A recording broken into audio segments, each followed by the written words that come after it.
Buenas tardes. En nuestra segunda entrega de la Premier de proyecciones económicas para el próximo año, tenemos hoy el título de la obra de Los sospechosos de siempre. Nos van a estar acompañando Felipe Campos, que ayer estuvo presentándonos nuestras proyecciones de dólar, y Ricardo Pérez, quien también complementará esta parte en la que nos concentraremos en el mercado de TES. Como nos pasó ayer, hoy nuestra proyección nuevamente se distancia del mercado. Es una proyección que genera oportunidades a pesar del pesimismo que trae, por lo menos en términos de precio, en el mercado de renta fija.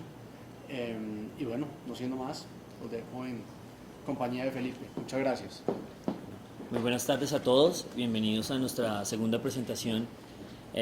Como les habíamos prometido, hoy vamos a hablar, aparte de hablar de TES, que es esa palabra tan extraña para la gente que no está metida en el mercado bursátil de todos los días, hoy vamos a hablar de economía.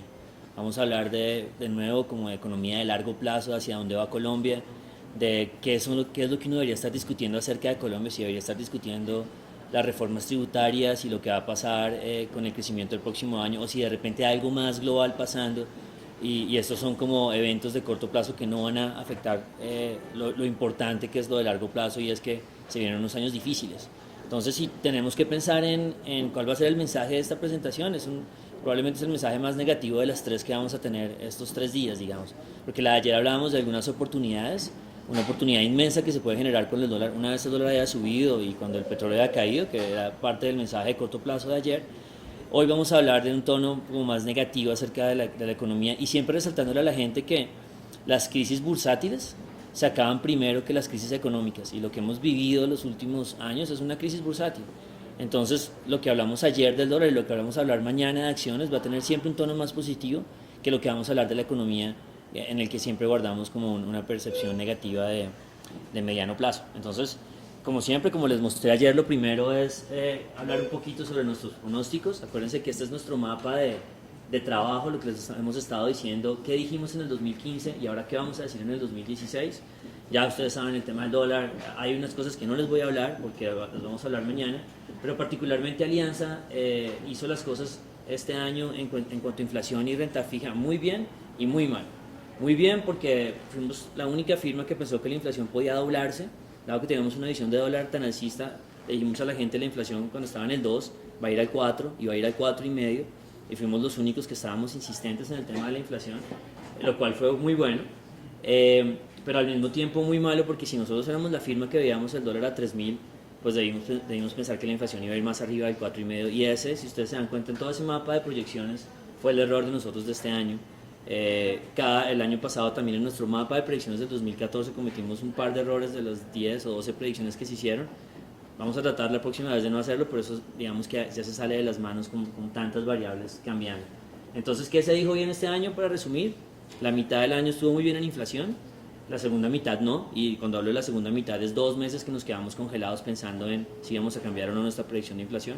Finalmente la cambiamos y creemos que la inflación va a ser un dolor de cabeza los próximos 6 meses.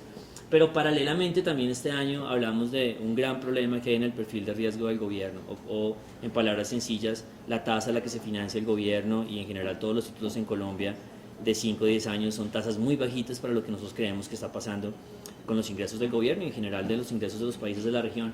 Entonces eso fue otro acierto este año, en el que le dijimos a la gente: los TES se van a desvalorizar, o sea, los bonos de largo plazo con los que se financia el gobierno se van a desvalorizar, y en línea con eso todos los demás títulos que tienen como referencia al gobierno se van a desvalorizar, y ese fue un buen acierto, y también en el mapa de lo que predijimos está bien. ¿Qué más dijimos para terminar la historia? El crecimiento económico colombiano nunca iba a estar cerca del 4,5 ni al 4 como decían al principio de año. Hemos hablado mucho más cerca del 3, el 2,5, eso estuvo bastante bien entre las proyecciones. Elementos adicionales antes de comenzar a dibujar aquí en el tablero: hicimos recomendaciones puntuales. Esas recomendaciones que los clientes que están en el día a día con nosotros las pueden ver. No solamente le dijimos a la gente a principio de año: los TES se van a desvalorizar, sino que avisamos en qué momento iban a comenzar a acelerarse esa desvalorización. Entonces ustedes van a ver ahí qué dijimos acerca del riesgo país, qué dijimos acerca de los TES, qué dijimos acerca de la deuda emergente en general. Parte, como les digo, es el servicio que ustedes tienen en el día a día cuando son nuestros clientes. Y ya abriendo como el mapa de predicciones para el 2016, y esto es como lo que les hemos ido destapando, que les hemos ido contando, ya les contamos lo del dólar, ya les contamos lo de la inversión extranjera, ya les contamos lo que pensamos que es el petróleo. Hoy les vamos a contar dos predicciones en materia de bonos del gobierno.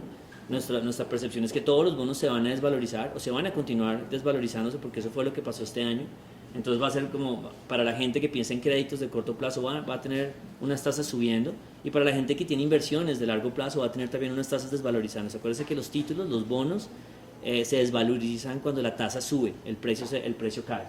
Y también estamos pensando que el PIB en Colombia va a estar alrededor del 2%, con un rango de 0.5 arriba y 0.5 abajo. Es la predicción más bajita que hay en este momento en el mercado de los analistas colombianos.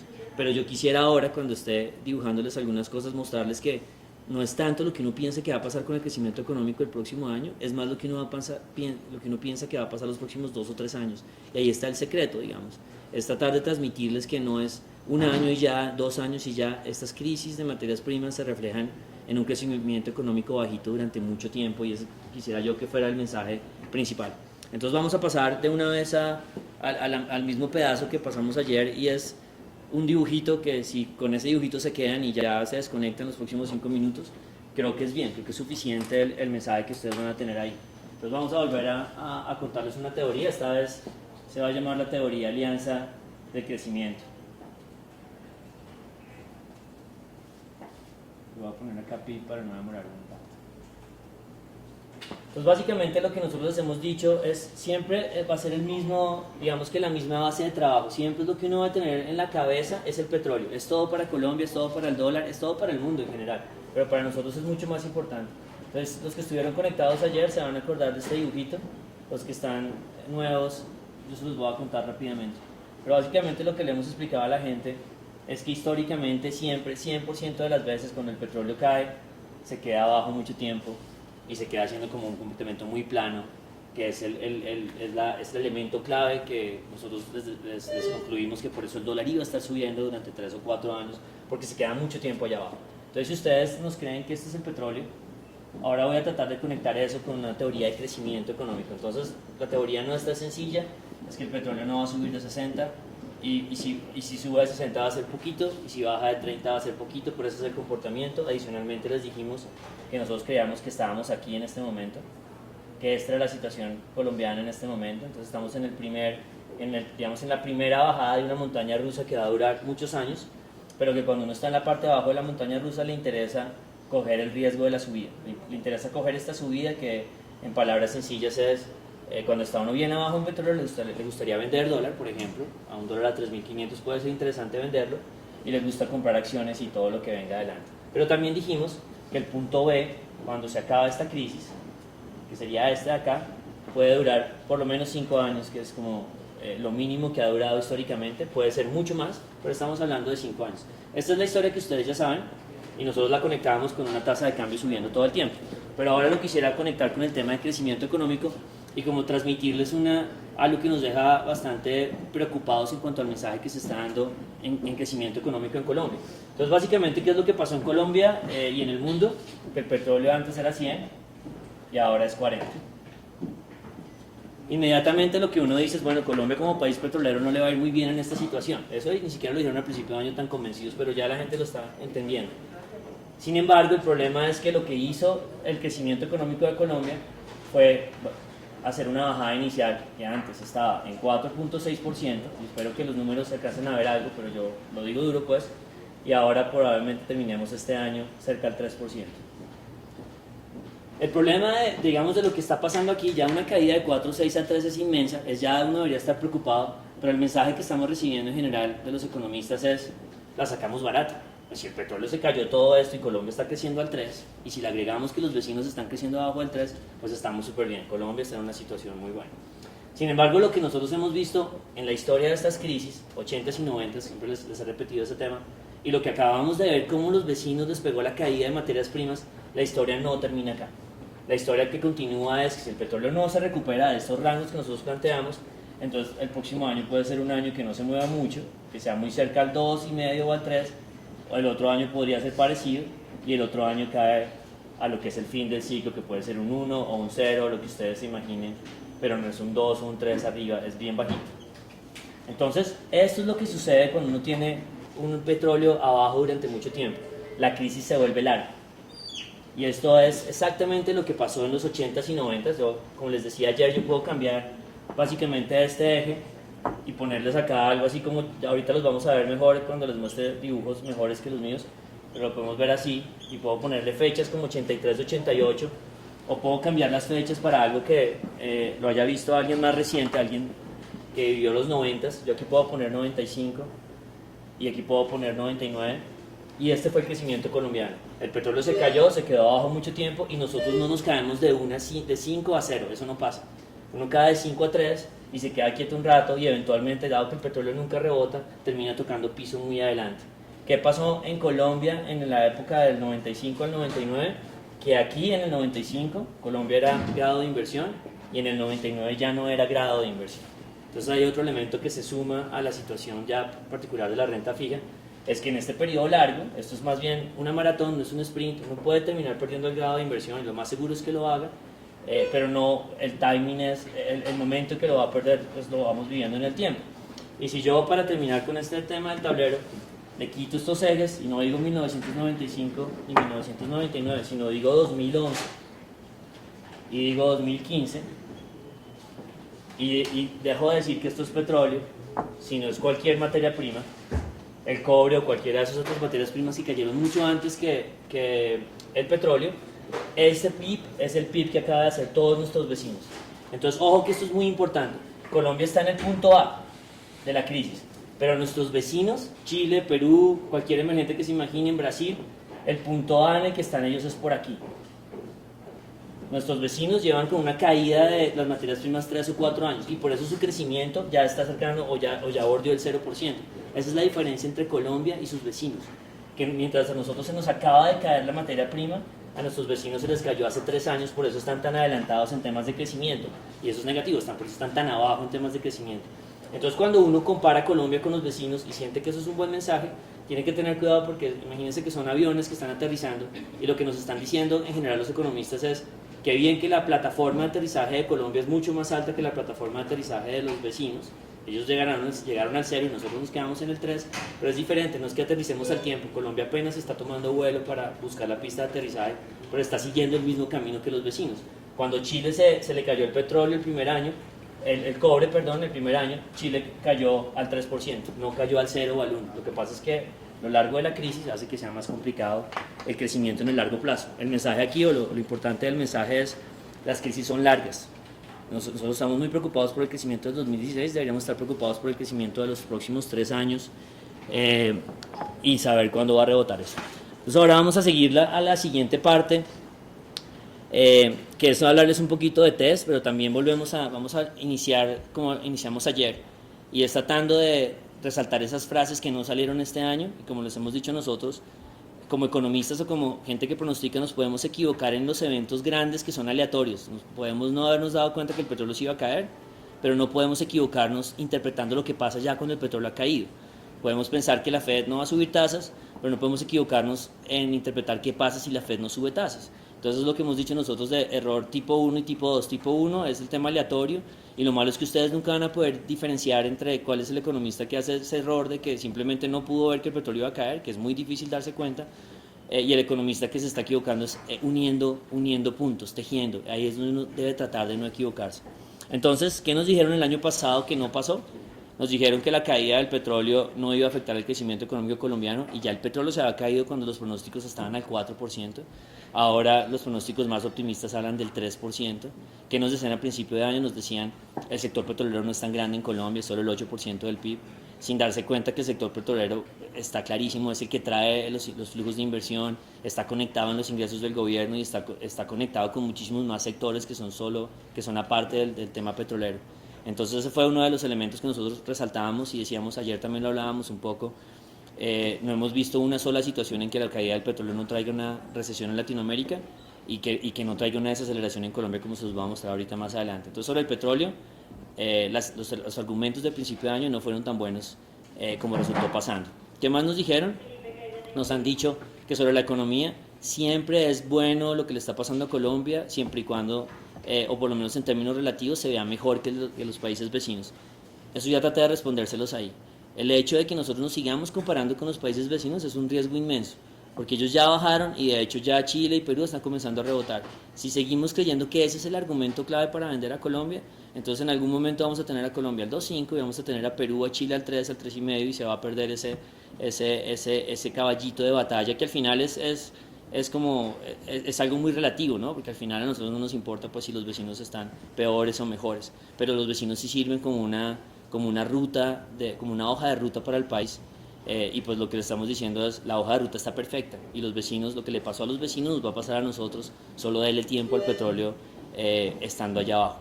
¿Qué más nos dijeron sobre el próximo, a principio de año, sobre todo este tema de economía? Nos dijeron que el dólar no era inflacionario. Y eso es algo que nosotros y nos lo dijeron también el año pasado, y es lo que nosotros hemos llamado un poquito como el colombiacentrismo, que es parte de toda esta historia.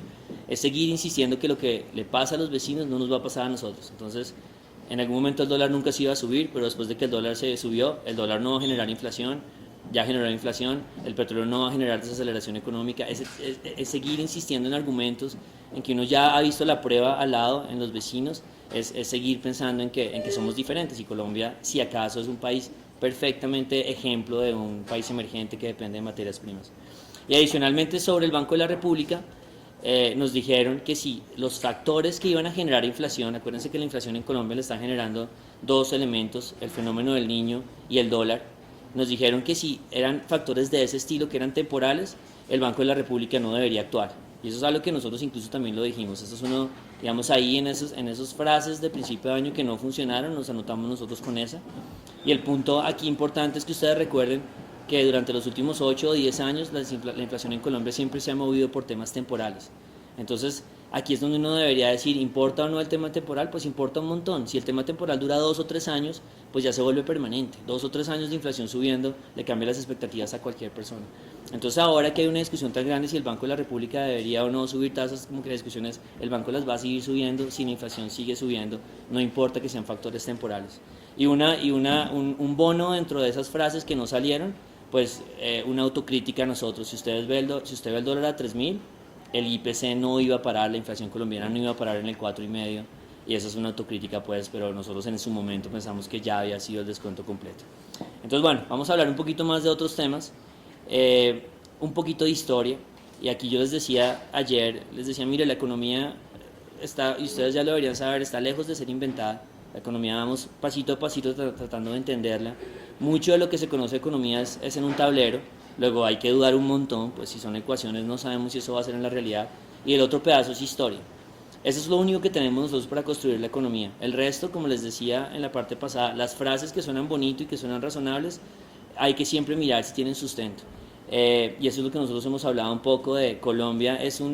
Colombia tiene mucha riqueza para que nosotros ya sepamos qué va a pasar cuando suceden ciertos eventos, no deberíamos estar negándolo. Entonces lo primero es, ¿por qué la caída del petróleo puede hacer que Colombia termine creciendo al 2 o al 3 o al 1 y durante mucho tiempo?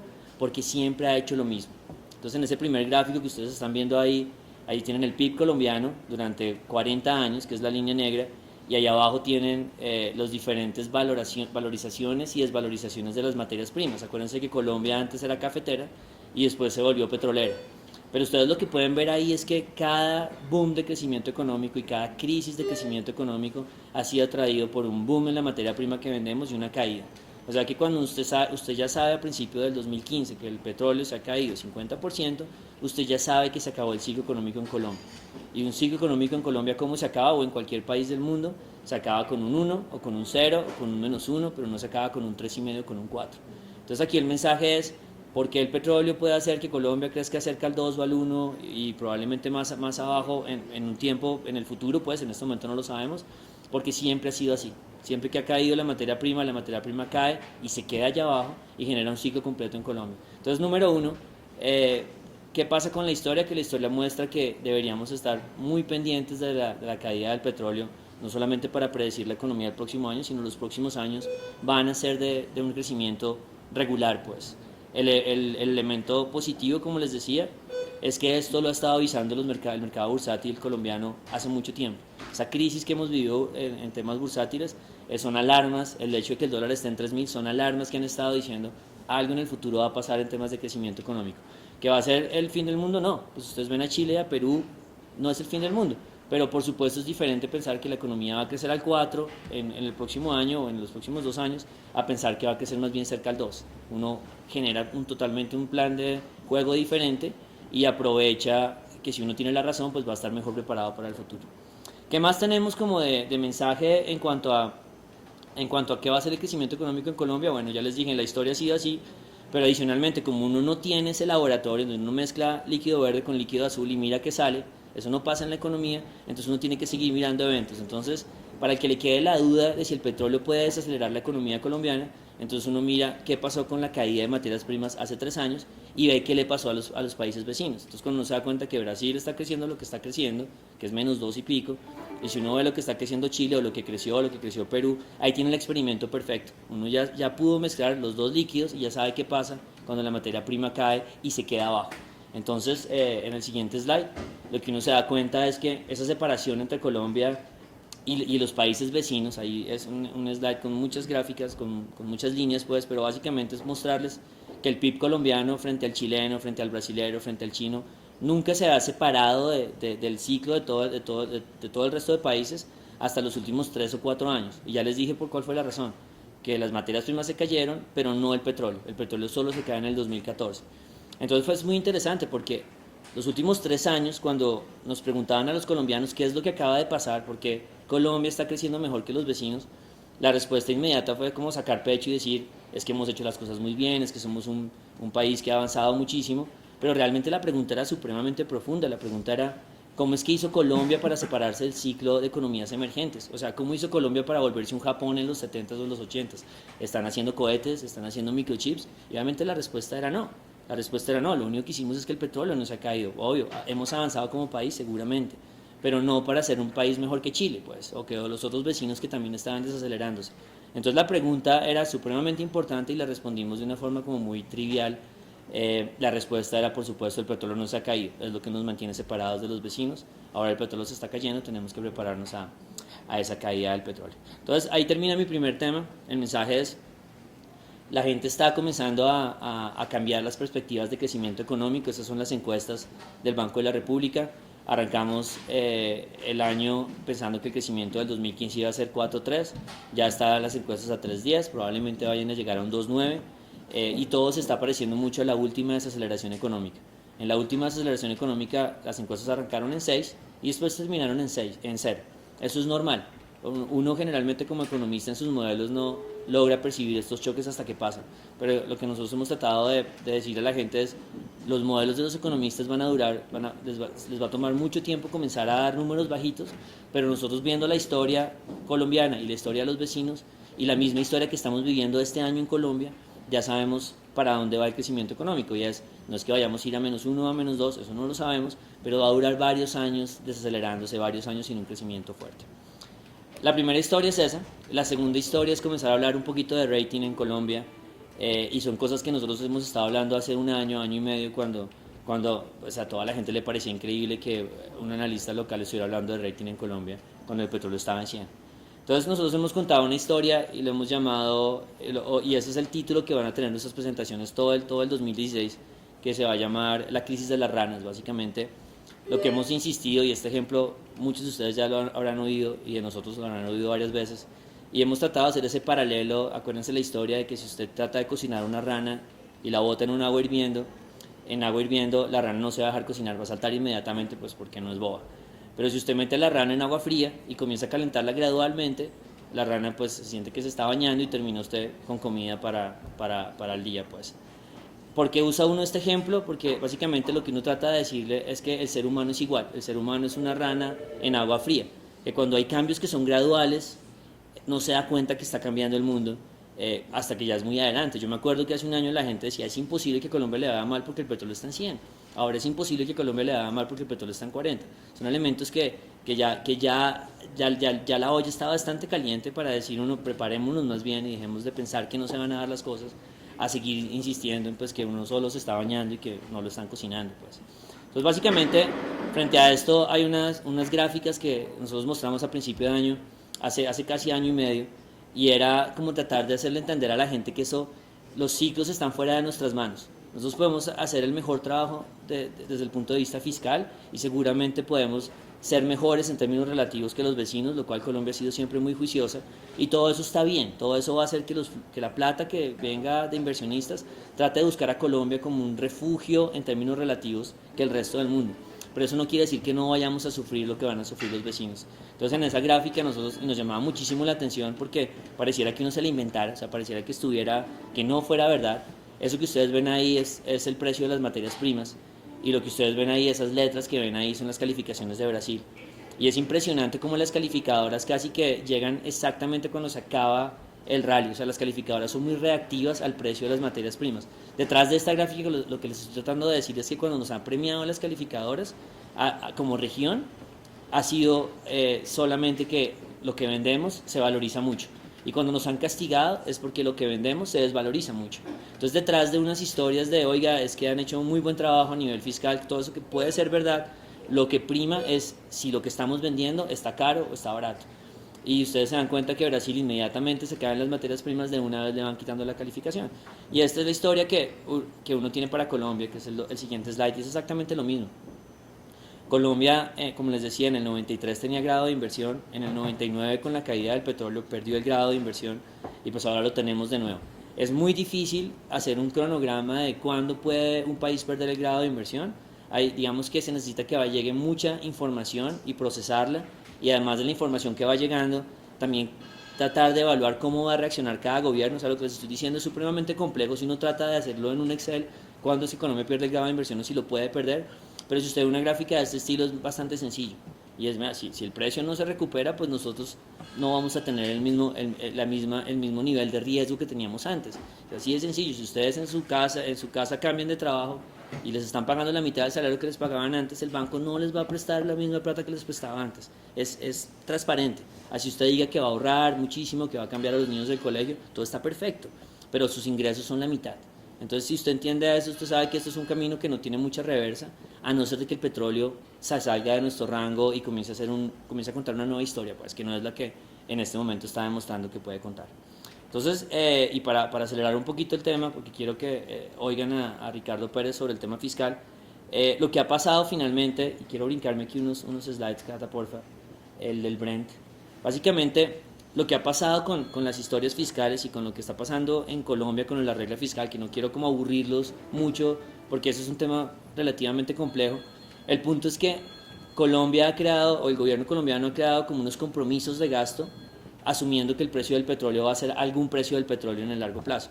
Y lo que nosotros hemos tratado de transmitirles a ustedes es que asumir que el precio del petróleo va a ser cualquier número que ustedes se imaginen es un supuesto gigante, porque el petróleo se mueve de una forma cíclica.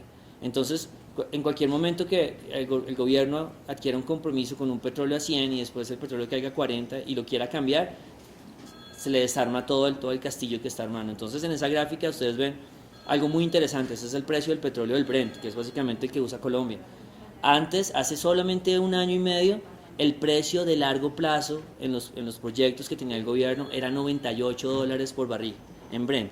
Ustedes ven la gráfica y ustedes dicen, y ya con la historia que les hemos contado y con la gráfica de 200 años que les mostré ayer, pensar que $98 es el precio de largo plazo, pues es una locura actualmente. Ahorita es fácil darse cuenta, obviamente cuando era 98 y el precio era 100, a la gente le sonaba razonable. Pero cuando ustedes ven la historia, lo que les quiero decir es que los nuevos planes del gobierno, que ahora dicen no es 98 sino probablemente 75, siguen siendo algo que niega la historia del petróleo, niega la historia de que cuando arranca un periodo de debilidad de materias primas, el petróleo es más bien 40 o 50, no es 70 o no es 80, y esa proyección que tiene el gobierno de $75 por barril en los 5 años, es la misma proyección que tienen los activos financieros ahorita. Todos los activos financieros siguen pensando que el petróleo de largo plazo es más bien al norte de 70, y lo que nosotros les seguimos mostrando es que es más bien al sur de 50 o de 40, que es lo que se ha vivido históricamente. Entonces ahí es donde el gobierno ha estado corrigiendo sus proyecciones de déficit fiscal todo el tiempo. Entonces la regla fiscal no es muy vieja, la regla fiscal es desde el 2012, pero cada año y cada vez que se da cuenta que el petróleo no es el que era antes, pues comienza a corregir y a corregir y a corregir, cada vez desviándose más de lo que ha prometido. Entonces es un tema que es delicado, que el gobierno está tratando de hacer lo que pueda y eso va a estar relacionado con reformas tributarias en el futuro y todo esto, pero digamos que nuestro punto clave es, para nosotros no es manejable porque para nosotros el largo plazo del petróleo no es allá arriba y es abajo, y si es abajo, pues la regla fiscal en algún punto se va a presionar mucho como para que los inversionistas la quieran seguir. Y una última historia, y con esto acabo y le voy a dar la palabra, bueno, dos historias más antes de darle la palabra a Ricardo. Lo que está pasando básicamente en los títulos de renta fija, y yo sé que de nuevo si les hablo de TES y la gente no está relacionada con ustedes se va a enredar un poco, pero quiero que me presten atención a esta última historia en cuanto a renta fija porque es muy importante frente a la región. Entonces, para ponerlo en términos sencillos, los inversionistas a nivel mundial están buscando ideas, están buscando sueños, están buscando cuál es la nueva idea caliente que va a ser la inversión interesante y que les va a generar muchos millones, y la va persiguiendo todo el tiempo. Hace 10 o 15 años esa idea caliente era Europa. Entonces en esa gráfica ustedes lo que ven ahí es los bonos de los gobiernos europeos y a cuánto se financiaban durante los últimos 20 o 30 años. Lo interesante cuando el inversionista encuentra una idea caliente es que la vuelve, digamos, de una buena idea, la vuelve una aberración, la vuelve completamente extrema. Entonces ustedes lo que ven ahí de nuevo es que en algún momento España, Italia, Francia, Alemania eran países que se financiaban a tasas diferentes. Pero esa buena idea de que iba a haber una comunidad y que se iban a cerrar los huecos que había entre países hizo que la gente comenzara a financiar a todos los países a la misma tasa. Eso es una burbuja. Cuando uno va al trabajo y no hace la tarea de pensar que Brasil es diferente a Colombia o que España es diferente a Alemania, está creando una exageración. Y eso terminó en el 2008, eso arrancó en el 98 y terminó en el 2008 con una crisis que nos dimos cuenta que Grecia no debería financiarse a tasas parecidas a las de Alemania, ni a las de España, ni a las de Portugal, y fue toda una crisis de títulos. Lo interesante es que cuando la gente se despierta de ese sueño y que se convierte en una pesadilla en Europa, comienzan a buscar otra nueva idea de inversión que iba a ser el nuevo sueño, lo que los iba a volver a sacar de clase media a millonarios. Y encontraron ese nuevo sueño en los países emergentes. Cuando se dieron cuenta que habían exagerado por haber pensado que todos los países europeos eran iguales, decidieron que era una buena idea pensar que todos los países emergentes eran iguales, lo cual fue, de nuevo, traer una buena idea, que era que los países emergentes están en una mejor situación que los europeos y que en general los del resto del mundo, y volverla una aberración. Brasil no es Colombia, Colombia no es Chile, Chile no es Perú, y eso es lo que ven las gráficas. Entonces no quiero hacerle mucho énfasis a esto, pero el punto es que hace 2 años comenzó la separación. La gente comenzó a darse cuenta que la tarea de diferenciar entre países es importante tanto en Europa como lo es en países emergentes, y han comenzado a pensar que de repente Brasil es un perfil de riesgo más alto que el resto de países, y adicionalmente han escogido a Colombia como otro de esos países que puede tener un perfil de riesgo más alto que países como México. Esa es la separación que va a ser la característica de los próximos 3 o 4 años. Esa es la separación que ustedes ven en monedas. Cuando los titulares de los periódicos dicen el dólar, el peso colombiano es la moneda que pierde mayor valor y la comparan contra el resto, eso es lo que está haciendo la gente, diferenciar a medida que ataca una moneda y deja otra moneda tranquila. Lo mismo lo hacen renta fija. Entonces eso va a durar muchos años, y a medida que eso dure muchos años lo que vamos a tener es siempre problemas, digamos, o no problemas, pero desvalorizaciones que pueden ser moderadas o agresivas en los títulos de financiación del gobierno de largo plazo. Y un último elemento, ya esa es la segunda idea. Entonces recuerden, la primera idea es la desaceleración es una historia larga que va a estar variando durante mucho tiempo, 3 o 4 años. La segunda idea es las calificaciones son algo que van a estar comprometidas sí o sí, y eso va a ser también durante esos 3 o 4 años, y mientras cursamos ese camino la gente va a comenzar a financiarnos a tasas un poco más difíciles que la que nos daba antes. Y la tercera idea es hablar un poquito de inflación, en la que no me quiero demorar ya más de 2 minutos. Básicamente nuestra proyección de inflación es que puede bordear el 7% el primer semestre del próximo año. Claro, nosotros somos gente que ve el dólar arriba, los ve a 3.500, y eso ya es un problema, y de todas formas sabemos que el fenómeno del Niño va a durar también hasta media de año. Entonces nuestra predicción de inflación es que va arriba, y con esto el Banco de la República va a tener que estar persiguiendo a la inflación y probablemente tenga que subir al 6% o más arriba del 6%. Sin embargo, quisiera resaltarles dos ideas importantes para dejarles ahí, para que lo piensen, porque no son elementos. Hay un elemento que sí es actual, el otro no es tan actual, pero me parece supremamente importante. Entonces, el primero es esa gráfica que ustedes ven ahí, es la inflación de alimentos, y eso es un tema un poquito técnico, pero es tratar de hacerles entender que a medida que nos repiten que la inflación es por eventos temporales, y que por eso no deberíamos preocuparnos. Lo que nosotros nos damos cuenta es que siempre la inflación ha sido por eventos temporales y siempre hemos tenido que preocuparnos.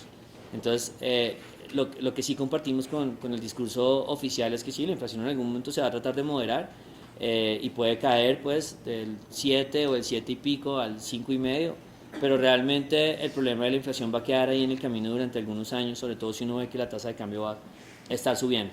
Y el segundo mensaje de este tema de inflación, que simplemente lo quiero dejar ahí planteado y que yo creo que es muy importante en general para todo Colombia y lo tenemos que tener en cuenta, es que acuérdense que estamos en un año en que el fenómeno del niño nos cogió de sorpresa.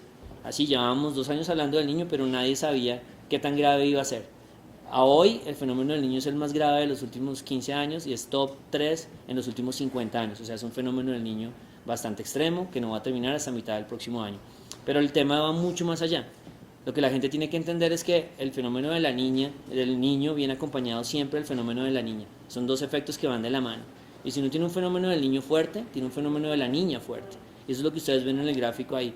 El último fenómeno del niño fuerte fue en el 97, 98, y el fenómeno de la niña duró 3 años después. Acuérdense que la niña son lluvias en Colombia, el niño son sequías. El último fenómeno de la niña que pasó en Colombia fue el 2010-2011. Acuérdense que nos golpeó en temas de alimentos, nos golpeó en temas de crecimiento, nos golpeó en temas de inundaciones.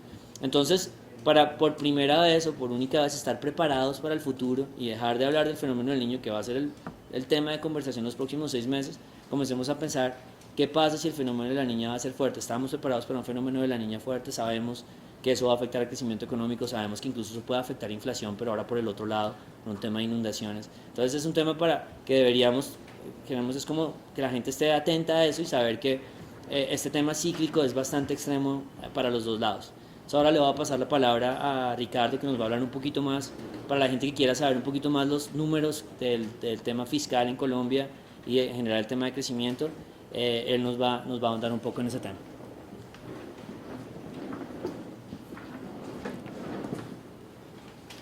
Bueno, gracias Felipe.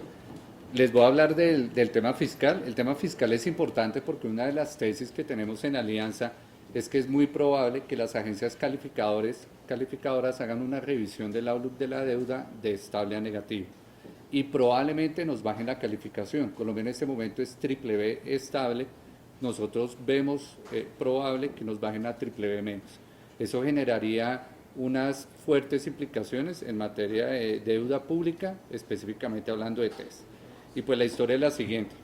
Colombia vivió 7 años de vacas gordas, probablemente van a venir 7 años de vacas flacas. Esta es la foto de Colombia en la época de vacas gordas. En ese gráfico básicamente lo que ustedes ven, Catalina, en ese gráfico lo que ustedes ven es la dinámica de ingresos que tenía Colombia en el año 2014, que fue el último año de buenos ingresos, el anterior. Colombia generaba 100 billones de ingresos y lo que quiero destacar en este gráfico es la importancia que tenía el petróleo dentro de los ingresos de la nación. De los 100 billones que recaudaba ingresos, el 45% es impuesto de renta, 45 billones de pesos. Y esos 45 billones, el 16% lo paga Ecopetrol. Es decir, Ecopetrol normalmente le pasaba a la nación 7 billones de pesos de pago de impuesto de renta, cuando Ecopetrol hacía utilidades por arriba de los 10 billones de pesos y cuando el petróleo estaba por encima de los $100. El mundo ya cambió. El segundo ingreso que más pesa dentro de la estructura de la nación es el IVA. El IVA más o menos son 36 billones de pesos, es decir, cerca de un 36% de los ingresos. No se afecta por petróleo, pero pues cuando la economía se desacelera, indirectamente el recaudo del IVA también se ve afectado.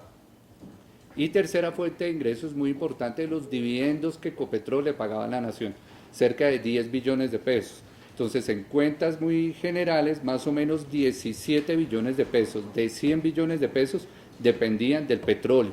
Y esa renta petrolera se acabó. Y todo lo que pudo hacer Colombia los últimos 8 años fue gracias a esos 17 billones anuales de pesos que recibía producto de un alto precio del petróleo. Ese mundo ya acabó, porque pues no van a ser 17 billones de pesos. ¿Cuánto va a ser? En la siguiente gráfica, ustedes ya lo que les voy a mostrar es lo que pasó en el año 2009.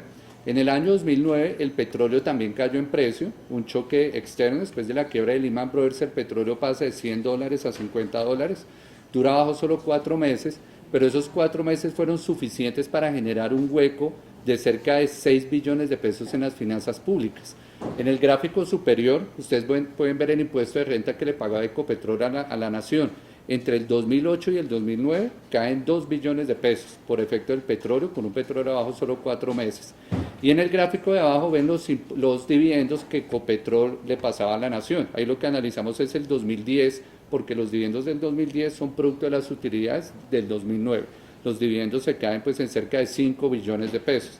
Entonces la suma de ese efecto en el 2009-2010 fue cercana a los 7 billones de pesos, con solamente 4 meses el petróleo abajo. Por eso en Alianza nos preocupa el efecto que sobre las finanzas públicas va a generar un petróleo abajo, no 4 meses, sino que ya lleva 13 meses. Por eso para el 2016 nosotros pensamos que el choque por menores ingresos en finanzas públicas, por la caída en el precio del petróleo, producto del menor impuesto de renta que paga Ecopetrol y producto de los menores dividendos, va a ser cercanos a los 6 billones de pesos. Y esos 6 billones de pesos va a ser difícil compensarlos por otro lado. En la siguiente gráfica, pues está la fórmula que tiene un gobierno para llenar los huecos. En el mundo solamente se han inventado 2 formas de llenar un hueco fiscal. La forma número 1, que es lo que está en el eje de Y de esa gráfica, que es aumentar impuestos. Y la fórmula número 2, que es lo que está en el eje X, que es aumentar deuda. Es decir, uno puede hacer una mezcla de los dos o solo una. Cada una tiene unos costos. Cuando uno aumenta impuestos, pues a la gente no le gusta que le suban los impuestos y eso tiene costos políticos, afecta el consumo, etcétera. A los gobiernos no les gusta subir los impuestos, pues porque a la gente no le gusta que le afecten su bolsillo. Más aún cuando hace 2 años el gobierno presentó una reforma tributaria y aumentó el impuesto al patrimonio y el CRE. Lo óptimo era que el gobierno hubiese presentado una reforma tributaria este año aumentando el IVA. No lo hizo, ¿por qué? Pues por los costos políticos que genera este tipo de decisiones. ¿Cuál fue la decisión salomónica del gobierno? Si se puede considerar así, lo que hizo fue aumentar deuda.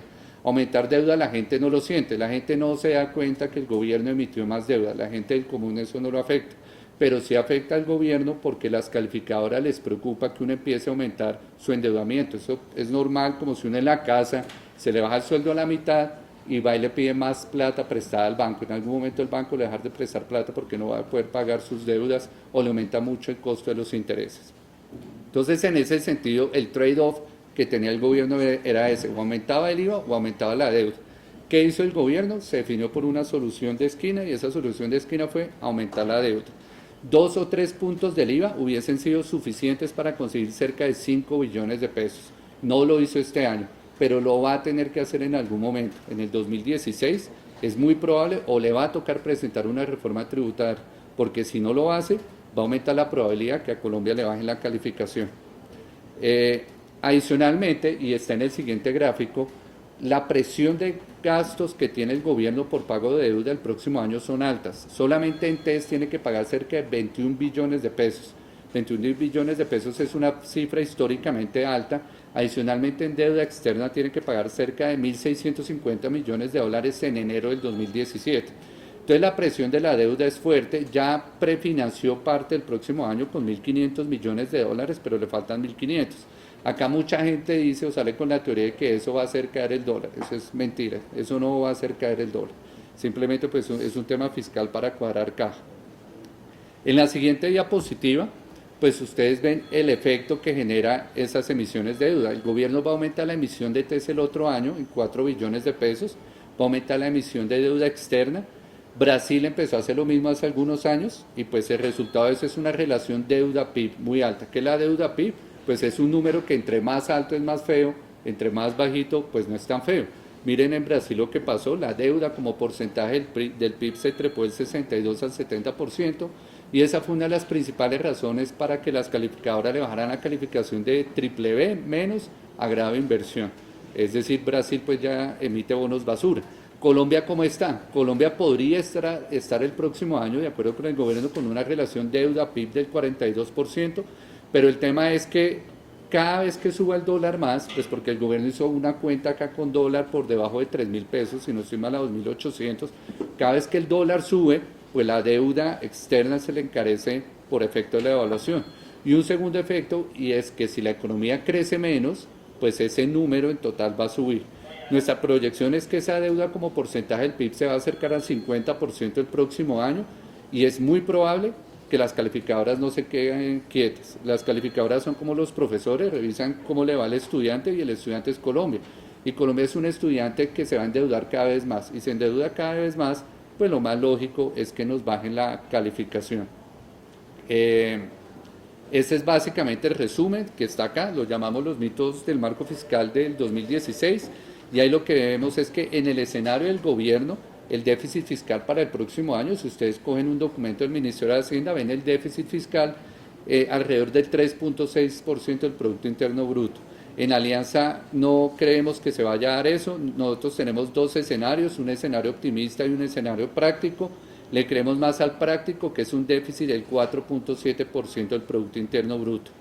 Por eso mismo, pues estamos convencidos de que esa baja de calificación es probable. Les doy un dato. Hace algunos 3, 4 años, cuando a Colombia le mejoraban la calificación, el dólar bajaba 80 pesos, 100 pesos, y los T se caían, no sé, 50, 60 puntos básicos. Cuando el próximo año, si se dan estas situaciones, nos llegan a bajar la calificación, pues lo más probable es que el dólar suba 60, 70 pesos y los T se desvaloricen 40, 50 puntos básicos. Entonces a ese caldo de cultivo que Felipe habló o viene hablando desde el día de ayer de un tema externo complicado, FED subiendo tasas, petróleo abajo, pues a esa sopa echémosle ahora este ingrediente fiscal de un deterioro en las cuentas, de un deterioro en la deuda como porcentaje del PIB, un ingrediente posible baja en la calificación, y el resultado de todo ese plato pues finalmente va a ser un incremento en la tasa de los test. Por eso en Alianza vemos que la parte larga de la curva, que hoy renta el 8% efectivo anual, si uno se queda con un título en la Nación hasta el 2024, esas tasas se pueden subir entre 70 básicos y 100 básicos el próximo año, y un test del 2018 que se puede estar negociando alrededor del 7% efectivo anual, se puede subir cerca de 50 básicos, 60 básicos adicionales. Entonces, en últimas, el próximo año es un año retante para los administradores de portafolio. Este año, si fue difícil, el próximo año va a ser complicado, principalmente en la primera mitad del año. No hay que asustarse por eso va a generar unas oportunidades interesantes de compra, muy probablemente en el segundo semestre del 2016. Entonces lo principal es tener prudencia. Si uno tiene un portafolio de renta fija, lo más prudente ahora es tener unas duraciones muy cortas, tener duraciones de máximo 3 años, tener indexación a la inflación, indexación al IBR y no asumir riesgos de larga duración. ¿Por qué? Porque pues si nos llegan a bajar la calificación, si el petróleo se va a 30, si la FED empieza a subir las tasas, si el dólar se va a 3.500, la parte larga de la curva se va a afectar mucho. Y claramente un punto básico de 24 vale más que un punto básico de 18. Entonces, en ese sentido recomendamos prudencia en la administración de portafolios y solamente cambiar ese view si la inflación lo avisa. Y si llegan a pasar todas esas noticias malas, las noticias malas van a ser para comprar, pero eso va a ser un tema del segundo semestre del 2016. Con esto pues terminamos el tema de test, vamos a seguir con la ronda de preguntas y respuestas. Vamos a empezar a responder las preguntas. Nos preguntan qué podría pasar con todos estos eventos que van a ser positivos para el crecimiento económico colombiano, como la entrada de la refinería de Cartagena. Acuérdense que Reficar entra, ya la aprendieron pues, y va a comenzar a ayudar al PIB colombiano el próximo año, sobre todo a partir del segundo trimestre, con eventos como las autopistas 4G, todos esos planes. Acuérdense que también van a ser muy buenos y van a tener un impacto muy importante para el mediano plazo del país. Básicamente la respuesta es estos eventos, más que una vela en este momento para el crecimiento económico, son como un ancla, en el sentido en que nos van a ayudar a no registrar números muy negativos o números muy pesimistas. Entonces que Reficar ayude en 0.6% del PIB o 0.7%, que es lo que están diciendo, puede ser la diferencia entre que Colombia reporte un crecimiento por debajo del 2 o ligeramente por encima del 2 o el 2,5%. Entonces es algo que ayuda. Y adicionalmente el 4G también es lo mismo, va a tener un impacto no tan importante en el 2016. Acuérdense que todas estas vías que están construyendo están en periodo en el primer año, que es un periodo mucho más o el primero o segundo año, que son periodos más de sentarse y dibujar carreteras antes de gastar la plata. Entonces, probablemente en el 2017 esas vías ayuden un poco también al crecimiento económico, pero en general nuestro punto de vista es un punto de vista más de mediano plazo. Es decir, mire, si usted tiene un efecto positivo de reficar en el 2016, pues ahora va a tener un efecto negativo de reficar en el 2017 porque en términos estadísticos ya no va a existir.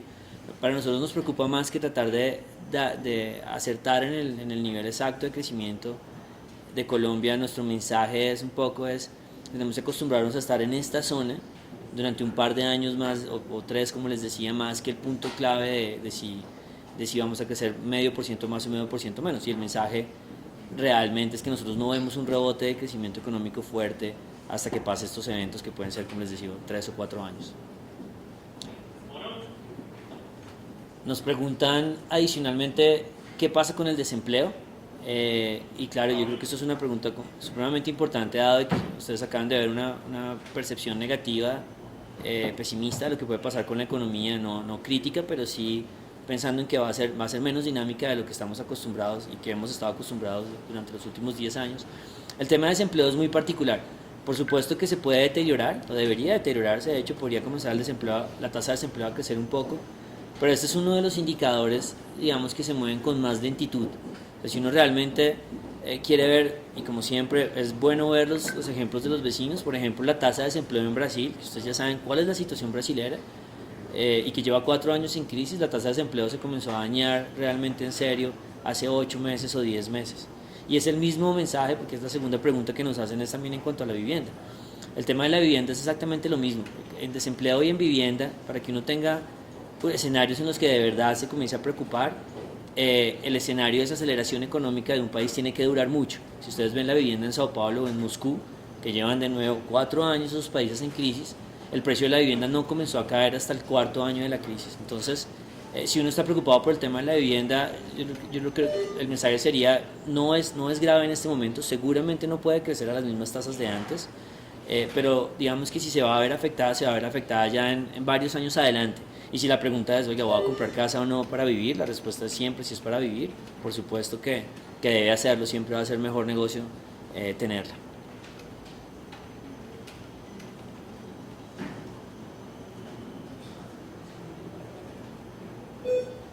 Okay. Nos preguntan otro tema supremamente importante, que es el tema de la paz. Entonces, ¿qué va a pasar con la paz? Bueno, esa pregunta sí es como, se la dejamos a alguien más. O sea, ¿qué va a pasar con la paz? Es muy difícil. Uno pues espera que todo resulte bien, pero es muy difícil determinar cuál va a ser la ruta de cómo se termine dando y cuáles van a ser los elementos económicos. Pero si la pregunta es, si Colombia firma la paz, ¿no le bajan la calificación o algo de ese estilo? No hay una conexión muy fuerte, porque todos los elementos positivos que podría traer la paz se van a ver en el mediano plazo, no son inmediatos. Si acaso en el corto plazo lo que se ve es una necesidad de recursos, elementos que más bien presionan el tema de la financiación del gobierno, de los gastos. Entonces, inicialmente es un elemento que más bien presiona un poco la foto del balance del gobierno, y que ya en el muy mediano plazo, largo plazo, puede implicar un mejor crecimiento para el país, pero eso ya va a ser el otro ciclo. O sea, probablemente el efecto positivo de la paz va a llegar cuando las materias primas estén comenzando a rebotar, y eso puede ser un muy buen escenario para Colombia mezclado, pero en el corto plazo no va a ser lo que le tendría hipotéticamente un problema con la calificación, o por lo menos dudas sobre los outlooks en Colombia.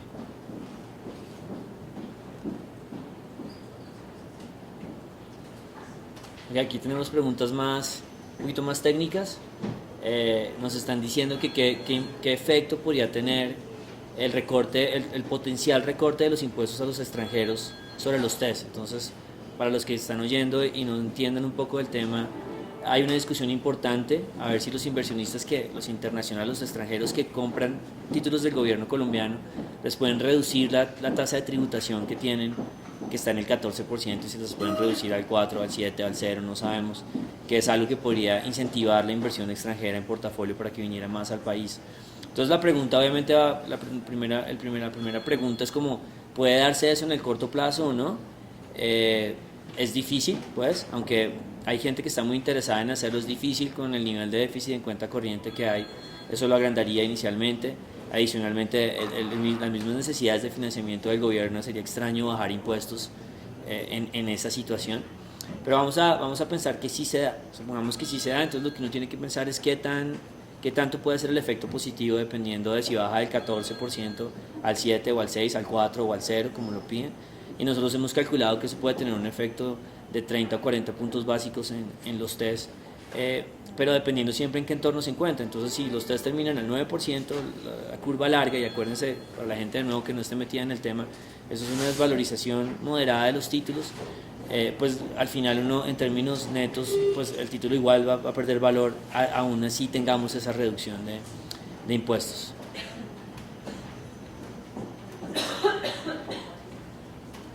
Okay.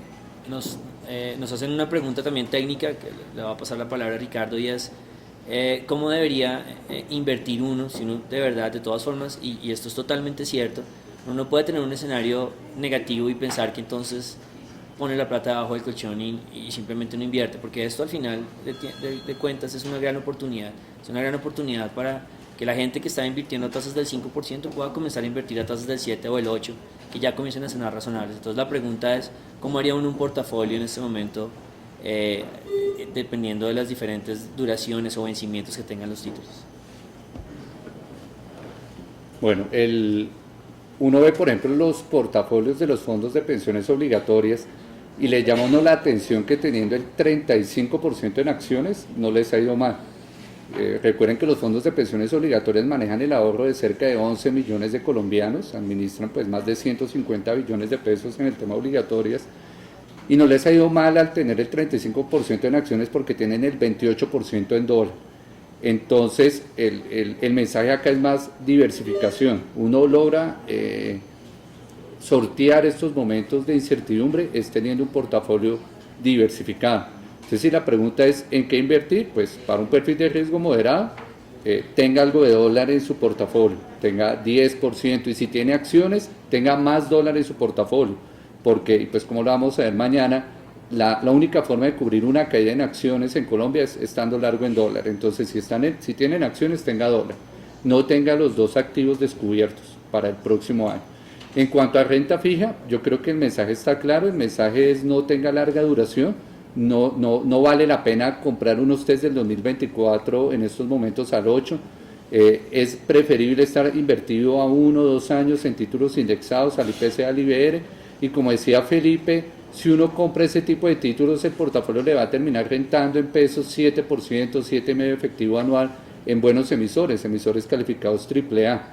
Uno sí podría pensar tal vez en el segundo semestre en cambiar esa tesis de inversión, pero esperemos a que vayan saliendo esas noticias malas de las cuales hemos venido hablando. Ok. Bueno, nos vuelven a hacer, ya vamos a terminar, nos vamos a quedar con 2 preguntas más, porque ya se nos acabó el tiempo. Nos vuelven a preguntar a lo que nos preguntaron ayer, y está buenísimo porque obviamente es muy importante, y es el tema de... Siguen hablando del tema del petróleo y como los eventos recientes geopolíticos podrían cambiar esta foto que nosotros hemos mostrado. Entonces el mensaje y la teoría nuestra de hacia dónde van las materias primas y el petróleo están muy por encima de, digamos, de cualquier evento geopolítico. Digamos que el mensaje principal es si llegara esto a escalar y ser una crisis grave, seguramente el petróleo puede ir a lo que ustedes imagínense que puede ser un techo. Lo que estoy diciendo es, si hay un tema petrolero serio, yo me imagino que puede estar en 50 o en 60 dólares, pero realmente no creo que ningún evento pueda devolvernos al petróleo de antes, porque el petróleo de antes está muy relacionado con otras políticas fuera de los temas petroleros que lo explicamos ayer, que es mucho más relacionado con los eventos de liquidez y todo esto. Entonces, como la respuesta sería, primero, asumiendo que la probabilidad de que esto escale y se vuelva una guerra es muy, muy chiquita, pues muy bajita. Nosotros diríamos, en ese escenario, el petróleo no lo vemos arriba de 60 o 70 dólares por barril si llegara a darse esa situación. Lo que yo les diría es, si usted está creyendo en un escenario de esos, pues manténgalo como un escenario alternativo que comience a creerle si realmente los datos comienzan a ir hacia allá. O sea, si uno comienza a ver cosas que se decantan hacia allá, comienza a creerle a eso, pero el mismo petróleo no le está creyendo a eso. Entonces volvimos a decirlo de ayer, unos ataques en París y el petróleo sigue bordeando los 40. Eso es un mensaje suficientemente fuerte para que la gente le dice, número 1, ese no es el tema, número 2, ese tema todavía no es tan grave.